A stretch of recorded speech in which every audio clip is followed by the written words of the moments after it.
नमस्कार, TV next मराठीमध्ये आपल्या सर्वांचं स्वागत आहे। आज आपण अक्षय तृतीयेच्या सणाविषयी चर्चा करणार आहोत। भारतीय संस्कृतीमध्ये विविध सणांना अतिशय खूप महत्त्व आहे आणि गुढीपाडव्यापासून आपल्या सणवार साजरे करण्याची परंपरा सुरू होते। प्रत्येक सण हा परंपरेने भक्तिभावाने आणि त्या कालानुरूप स्थितीनुसार साजरा होत असतो। गुढीपाडव्याला नवीन वर्षाची सुरुवात झाली, त्या पाठोपाठ रामनवमी, हनुमान जयंती असे विविध सण सुरू झाले आणि ते भक्तिभावाने साजरेही झाले। यानंतर आता अक्षय तृतीयाचा सण हा पारंपरिक पद्धतीने साजरा होत आहे। अक्षय तृतीयाचं महत्त्व नेमकं काय आहे हे आपण आज जाणून घेऊया।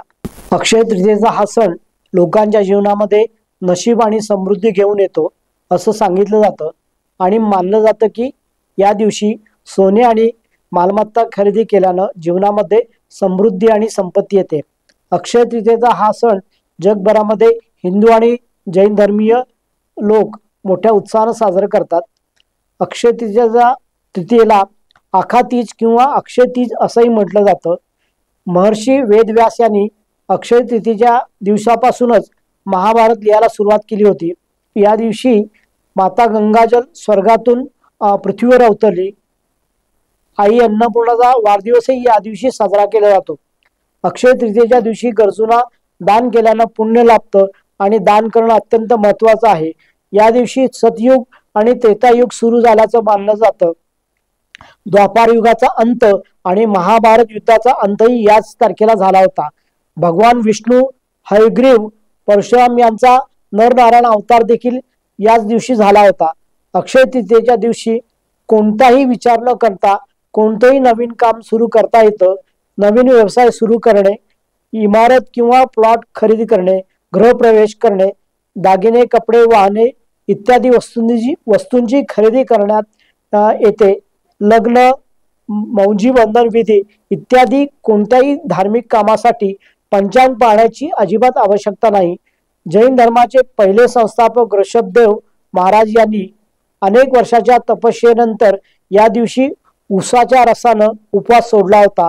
अक्षय तृतीयेच्या दिवशी उपवास आणि उपासनेलाही विशेष महत्त्व आहे। या दिवशी भगवान विष्णू आणि माता लक्ष्मी यांची पांढऱ्या कमळ किंवा पांढऱ्या गुलाबाच्या फुलानं पूजा केली जाते। अक्षय तृतीयेच्या पूजेनंतर जव किंवा गव्हाचा सत्तू, काकडी, हरभरा डाळ यांचा प्रसाद वाटला जातो। पूजेनंतर फळे, फुले, भांडी, कपडे इत्यादी वस्तू ब्राह्मणांना दान करण्याची प्रथा आहे। अक्षय तृतीया हा वसंत ऋतूच्या समाप्तीचा आणि उन्हाळ्याच्या प्रारंभाचाही दिवस असतो। त्यामुळं या दिवशी पाण्याने भरलेली भांडी, पंखे, स्टँड, छत्री, खरबूज, साखर, तांदूळ, मीठ इत्यादींचं दान केल्यास त्याचा नक्कीच माणसाला फायदा होत असतो।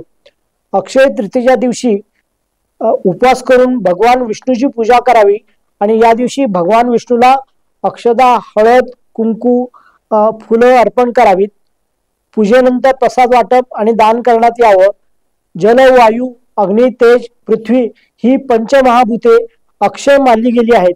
पृथ्वी निर्माण झाल्यापासून लक्षावधी वर्षे लोटली, मात्र या अक्षय गोष्टी आजही अस्तित्वात आहेत। पंचांगाप्रमाणे सूर्योदयाची तिथी मानण्याची प्राचीन परंपरा असल्यामुळे अक्षय तृतीया यंदा 30 एप्रिल रोजी साजरी केली जाणार आहे। या दिवशी सुरू केलेल्या कुठल्याही कार्याचा क्षय होत नाही असं म्हटलं जातं। शिवाय या दिवशी आपण ज्या वस्तूंचे दान करतो त्या अक्षय प्रमाणात म्हणजे विपुल प्रमाणात पुन्हा आपल्याला मिळतात। म्हणून अक्षय तृतीयेच्या दिवशी विशेष असं महत्त्व आहे की या दिवशी दान करणं आवश्यक आहे। या दिवशी पाण्याचंही दान करण्याची परंपरा आहे आणि ती सर्वांनी जोपासली पाहिजे। आपल्या प्राचीन संस्कृती परंपरामध्ये 3.5 मुहूर्त अत्यंत महत्त्वाचे मानले गेले आहेत। त्यापैकी एक अक्षय तृतीया हा सण आहे। यालाही अनन्यसाधारण महत्त्व प्राप्त झालं आहे। श्रीकृष्णानं युधिष्ठिराला असं सांगितलं होतं की या तिथीस केलेलं दान व हवन क्षयाला जात नाही, म्हणून ही तिथी अक्षय मानली गेली आहे। देव आणि पूर्वज यांना उद्देशून या तिथीस जे कर्म केले जातं ते सर्व अक्षय म्हणजेच अविनाशी होतं. जो मनुष्य या दिवशी गंगा स्नान करेल तो सर्व पापातून मुक्त होतो अशी एक मान्यता आहे. या दिवशी विष्णूचा 6वा अवतार परशुराम यांची पूजा करून त्यांना अर्घ्य दिलं जातं.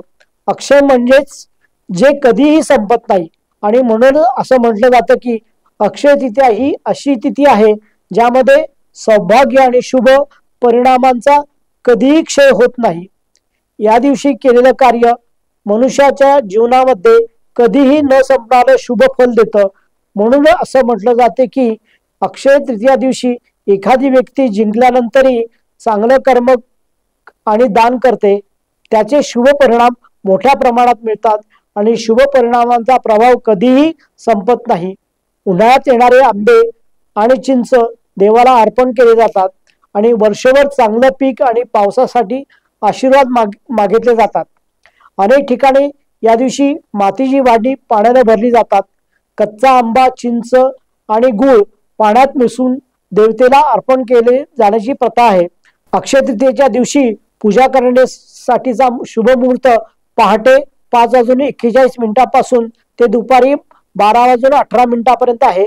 शिवाय या दिवशी सोने खरेदीची वेळ पहाटे 5:41 ते दुपारी 2:12 आहे.